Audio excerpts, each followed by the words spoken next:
Il ramène les morts, donc tu lui fous la paix, ok, lance à un point de contrôle d'une zone libérée du front de l'Est ukrainien un soldat à un autre, venu inspecter le convoi militaire siglé du redouté Cargo 200. L'expression est apparue dans l'armée soviétique pendant la guerre d'Afghanistan, 1979 à 1989 selon l'une des théories, le nombre 200 se réfère aux 200 kilos que pèserait en moyenne un soldat convoyé dans un cercueil militaire en zinc.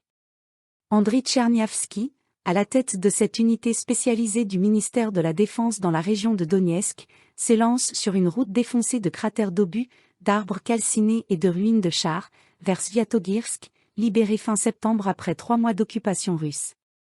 Dans ce secteur, en 7 jours, M. Tcherniavski a déjà ramené 19 corps de soldats ukrainiens portés disparus depuis des mois, qu'il était avant impossible d'aller chercher en zone occupée.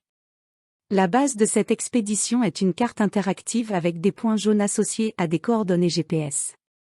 Chacun correspond à un renseignement fourni au commandement par des soldats, au moment du repli, sur un corps laissé ou enterré au combat. Dans une maison isolée du village de Alexandrivka, le convoi s'arrête et les équipes inspectent les lieux, occupés par les Ukrainiens, puis par les Russes, à en juger par les détritus et munitions retrouvés.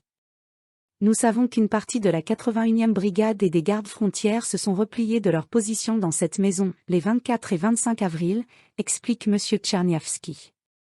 Ils cherchent, entre autres, le corps d'un soldat enterré que ses camarades n'ont pas pu prendre avec eux au moment de leur marche d'exfiltration.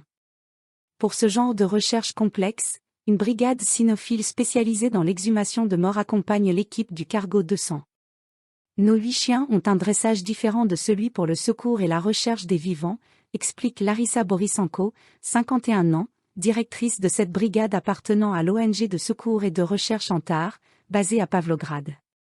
En quelques minutes, après avoir reniflé le jardin, Professeur, un jeune berger belge, s'arrête sous un arbre et creuse la terre frénétiquement de ses 2 pattes avant. 2 soldats vont chercher les pelles. Andriy enfile déjà sa combinaison blanche de protection. Le corps, à 50 cm sous la terre, a été enterré dans un drap bleu, un coussin pour soutenir sa tête. Ce genre de rituel est rarement possible, nous avons beaucoup de chance, le corps est bien préservé, dit Andriy Tcherniavski, déjà accroupi à son chevet. Mais les choses se compliquent encore quand sur ce qu'il reste de la dépouille sont retirées 3 vestes militaires. Sur chaque veste il y a un chevron avec un nom différent, explique Andriy.